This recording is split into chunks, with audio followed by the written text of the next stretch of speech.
안녕하세요. 아이의 답 정보과 수업 나눔 교사 김한나입니다. 오늘 우리가 살펴볼 주제는 Societal Impacts, 사회적 영향입니다. 학습 목표 및 내용은 다음과 같습니다.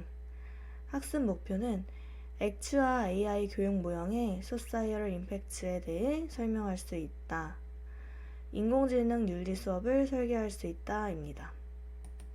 액추와 인공지능 프레임워크 중에 마지막 부분에 있는 Societal Impact를 번역한 내용입니다. Societal Impact는 사회적 영향인데요.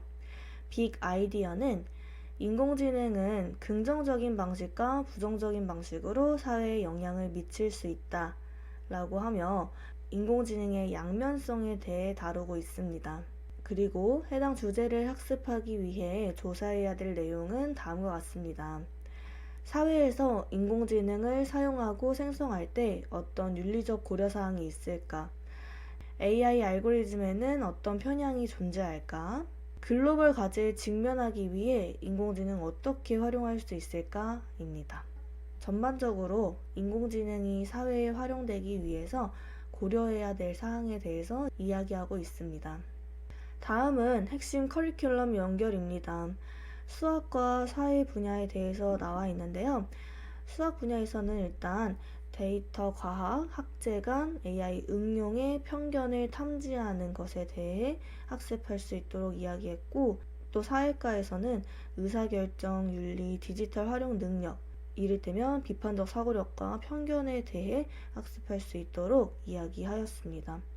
마지막 진행 부분에서는 학습자의 수준별로 제시를 하였는데요. 우선 초보자 입문 단계에서는 사회에서의 인공지능 사용 및 적용을 파악합니다. 그리고 도제 단계에서는 편향 가능성을 식별합니다. 포괄적인 AI 설계를 설명할 수 있고요. 또 실무자 단계에서는 디자인이 기능에 어떤 영향을 미치는지 이해하고 AI 편견에 대해서 생각해 봅니다. 마지막으로 전문가 단계에서는 인공지능의 사회적 문제와 윤리에 대해 비판적으로 토론하는 과정을 거칩니다. 이렇게 액추아의 Societal Impacts 부분에 대해서 말씀드렸고요. 지금부터는 인공지능을 통해서 사회에 나타날 수 있는 다양한 윤리적인 문제들에 대해서 말씀드리겠습니다. 우선 이전 차트에서 말씀드린 할루시네이션 효과입니다. 환각 효과라고도 하는데요. 인공지능이 없는 사실을 마치 있는 것처럼 꾸며내는 현상을 이야기합니다. 이런 효과는 어린 학습자에게 특히나 취약하게 되는데요. 어린 학습자의 경우 진위 여부를 파악하는 능력이 좀 부족하기 때문에 고지고대로 이런 거짓 정보들을 받아들일 가능성이 큽니다. 제가 한 오픈 채팅방에 들어갔어요. 초등학생들이 모여있는 오픈 채팅방인데요. 제가 이 오픈 채팅방에 들어갔던 이유는 실제 초등학생이 챗GPT를 활용하는지 또 어떻게 활용하는지 알아보기 위해서 들어갔었는데요.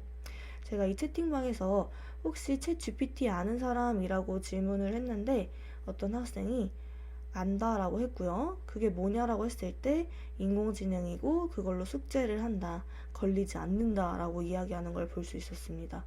이처럼 초등학생들이 연령 제한이 있음에도 무분별하게 사용하고 있는 모습을 확인할 수 있었고요. 그리고 대학생들이 많이 들어있는 톡방에도 들어갔습니다. 대학생들은 주로 코딩하거나 과제 레포트할 때 많이 사용한다고 대답을 하였습니다. 어떤 대학에서는 이를 전면 중지시키기도 하고 또 어떤 대학에서는 시험을 볼 때 아예 챗GPT를 활용하라 라고 문제를 제시하기도 하였답니다. 또 유튜브에는 챗 GPT로 쓴 거 안 들키기 가능과 같은 영상도 있었습니다. 다음은 직업의 생성과 소멸인데요. 인공지능은 직업에 있어서도 굉장히 큰 변화를 불러일으켰습니다. 얼마 전까지만 해도 개발자의 수요가 정말 많았는데요. 요새는 인공지능이 워낙에 코드를 잘 짜줘서 개발자의 그런 직군이 사라지는 게 아닌가라는 이야기가 나오기도 하였고, 또 이전 차트에서 말씀드린 것처럼 예술 분야에 인공지능이 많이 활용되고 있어서 예술가들이 사라지는 게 아닌가라는 염려의 목소리가 들리곤 했습니다. 반면에 이렇게 프롬프트를 잘 작성하는 프롬프트 엔지니어라는 직업이 생기기까지 하는데요. 이처럼 인공지능의 발달은 사회에 부정적인 측면도 있지만 긍정적인 측면도 같이 가져다 준다는 것을 알 수 있습니다. 또한 교육에도 굉장히 많은 변화가 있는데요. 예전까지만 하더라도 학생에게 질문을 던지는 방식의 수업이 주를 이뤘다면 지금은 학생이 스스로 질문을 만들어내는 그런 수업이 또 이루어지고 있습니다. 네, 다음은 또 빠질 수 없는 저작권 문제인데요. 네, 해당 그림은 딥드림이라는 인공지능 화가가 만든 작품이라고 합니다. 해당 작품은 구스타프 클림프 작품 키스를 재구성해서 만들어졌다고 하는데요. 누구에게 저작권을 부여해야 되는가 라는 문제가 있습니다. 과연 인공지능에게 그 저작권을 부여해야 하는가, 혹은 인공지능을 만든 회사에게 저작권을 주어야 하는지, 혹은 인공지능을 활용한 사람에게 저작권을 주어야 하는지, 그것도 아니라면 이 구스타프 클림프에게 저작권을 부여해야 하는지에 대해서 여전히 많은 의견들이 있습니다. 다음은 딥페이크 기술인데요. 이 딥페이크 기술이 정말 감쪽 같습니다. 지금 보시는 이분이 이제 김주아 아나운서인데요. 김주아 아나운서를 모티브로 만들어진 인공지능입니다. 이 인공지능이 현재 실제로 뉴스 진행도 하고 있고요. 정말 사람과 똑같이 말을 하는 것을 볼 수가 있습니다. 이렇게 딥페이크 기술은 보고 싶은 사람의 얼굴을 재현해내거나 유관순, 안중근과 같은 독립투사의 얼굴을 재현해냄으로써 그때의 감정을 느낄 수 있다라는 그런 장점도 있지만 반대로 악용이 될 수 있는 가능성이 많이 있습니다. 딥페이크 기술을 활용해서 가짜 뉴스를 생산하거나 또 보이스피싱과 같이 사람들을 속이는 데 사용이 될 수도 있습니다. 제가 KT 마이 보이스라는 플랫폼을 통해서 음성을 생성해 보도록 하겠습니다. 이 KT 마이 보이스에는 제가 사전에 학습한 음성이 들어있어요. 한 5분에서 10분 정도 대본을 읽고 그 대본을 읽은 음성을 토대로 제 목소리를 똑같이 재현해내게 됩니다. 텍스트를 입력하면 제 목소리로 출력을 해주게 되는데요. 예시 텍스트인 안녕하세요 김한나입니다. 만나서 반갑습니다를 들어보겠습니다.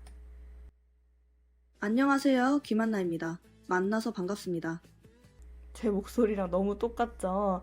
자, 이런 부분을 잘 사용하면 너무 좋겠지만 부정적으로 사용될 수 있으니 잘 알아두시면 좋을 것 같습니다.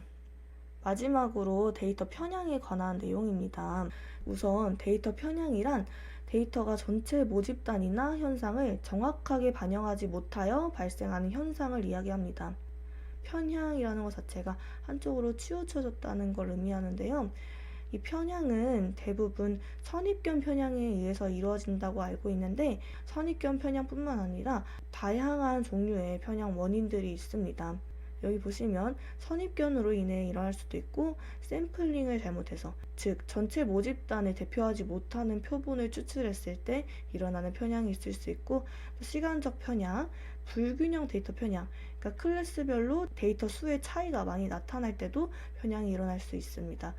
그리고 데이터 수집 방법의 편향, 데이터 전처리 편향 등 다양한 편향의 원인이 있으니 인공지능을 활용하실 때 이런 부분을 주의하시면 좋을 것 같고, 그 중에서도 대표적인 게 바로 선입견 편향이죠.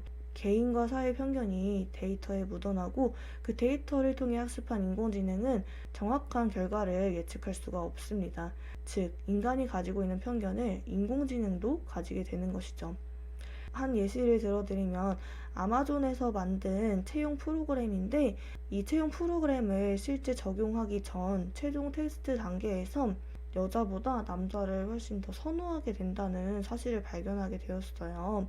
그래서 결과적으로 이 프로그램은 폐기 처분을 하였는데 그 원인을 살펴보니까 데이터에 양의 문제가 있다고 하였습니다.